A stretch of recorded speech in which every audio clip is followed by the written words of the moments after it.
The Great Flood represents the exact moment a human heart is stripped of everything it thought would save it.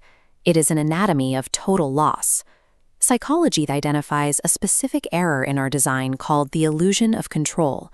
We are built to over-attribute power to the things we depend on: a hoarded sum of money, a status symbol, a carefully laid plan. We treat these tokens as armor, trusting them to exert influence over crises they cannot possibly affect. Verse 25 of Sūrat captures the moment this illusion breaks. As the water rises, the text notes a single crushing moral fact. The people reached for the idols they were commanded never to abandon, and found the idols simply weren't there.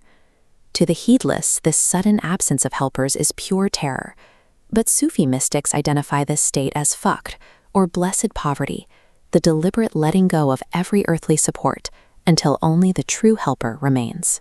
In this view, the water that drowns the ego is the same water the seeker uses for purification. This creates a profound tension for the man on the ark. After 1,000 years of being mocked and refused, Noah watches the water finally come for his abusers.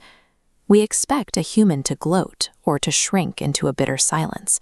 Instead, he demonstrates that hitting absolute rock bottom is often the only mechanism powerful enough to force the realization that there was only ever one who could hold the soul.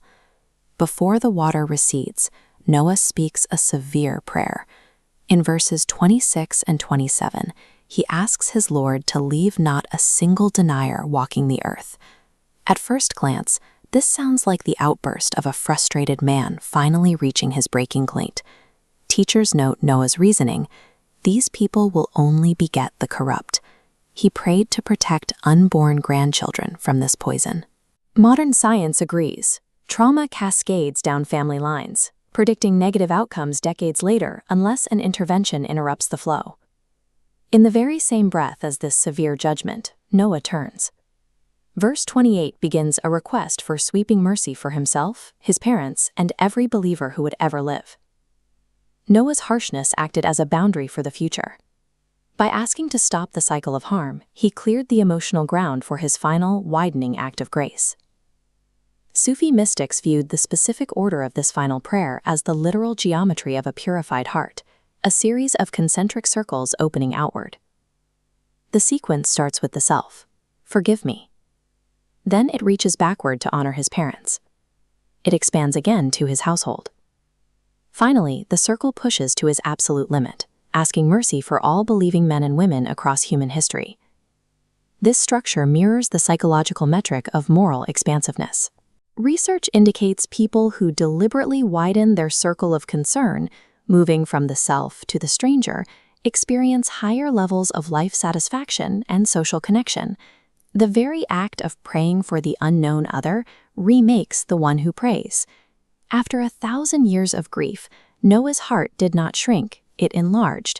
He ended his mission not with a verdict on his enemies, but with a blessing for people he would never meet. The Arabic text contains a quiet arithmetic where every letter holds a numerical value. At the close of the surah, these numbers arrive at a point of resonance. The Arabic word mu'min, or believer, mathematically reduces to the number 2. Throughout this series, the number 2 has represented the between, the axis where the caller stands to face the 1. By sharing this specific number, the text suggests that every believer takes up the prophet's own position. To enter the house as a believer is to become a small Noah, standing in that same space of surrender. You can practice this expansion yourself. For 7 nights, end your day with a widening wish. Begin with yourself. The next night, your parents, then your household. Push the circle 1 ring further each night until it includes strangers and those not yet born. Consider whether your final motion in any conflict is a settling of scores or a far-reaching blessing. We are defined not by the floods we endure, but by the breadth of the mercy we leave behind when the water finally recedes.